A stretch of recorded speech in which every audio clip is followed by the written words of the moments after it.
The way to Boma Cell in Butiaba sub-county of Buliisa district is clear, despite ongoing road construction works.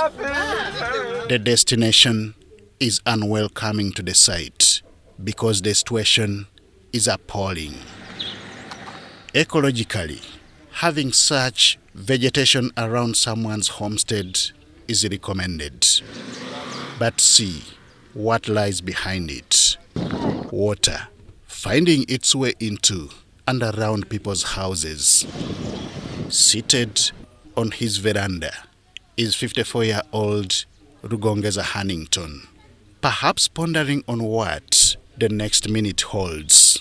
Latrines have been swept away and the water is already contaminated, so we're expecting any time to have that cholera epidemic. The health center has not been spared, as seen from a distance, completely submerged. In ensuring that lives are saved, it was shifted to the primary school. Unfortunately, this has left primary 7 candidates in a dilemma.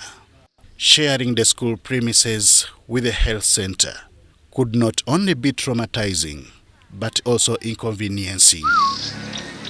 I feel that this is not okay because you cannot have a class here and you have a medical facility around, because they bring accident people, others are sick, others are dying, people are in the class and their people are crying. It can't really augur.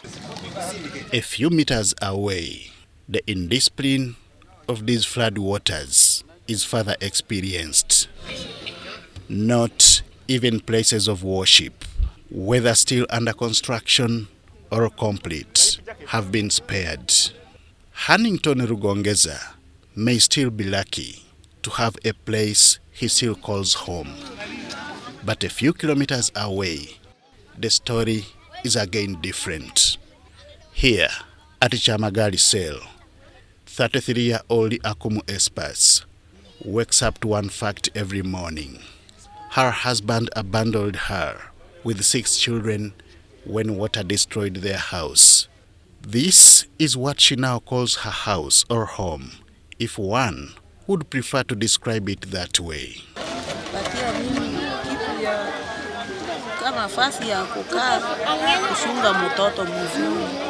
Chamagali Cell also houses the Immigration Control Center in Butiaba sub-county.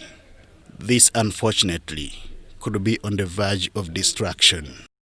The nightmare caused by floods is still a bitter pill to swallow. Mpola gajjanga agasaga mpola nga tumanyi abantu abali kumpi n'omwalo bagenda kujjaga malega ddeyo naye kati gayingira paka eri center. Those who cannot stand the situation have opted to relocate, as seen at Western Ward in Buliisa Town Council.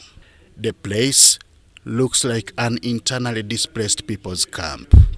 It may be a temporary safe haven for these flood victims, but the road to the area is impassable.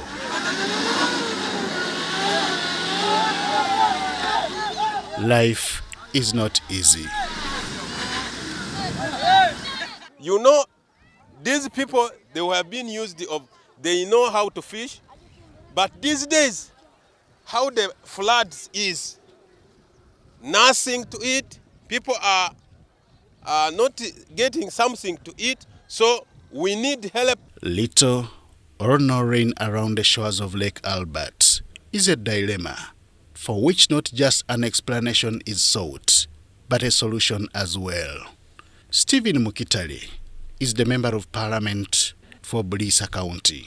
For 4 months this water was here. There was no single rain. It was a dry season called Kasambra in Runyoro Rugungu. The rain is only 2 months today. The rain is here until January. We have already been told by weather focus. So when the rain ends in January, we still have a wind from Congo called Swasi.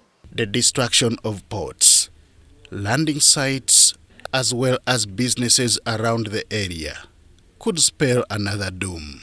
We now require an international engagement. The water is not born of Uganda, is not born by Bunyoro or Bugungu. The water is international. Could having a motion moved before Parliament to declare the situation around Lake Albert a disaster be partly recommended? The extent to which this can solve the problem remains a question which at the moment has no answer. Henry Okrut, UBC.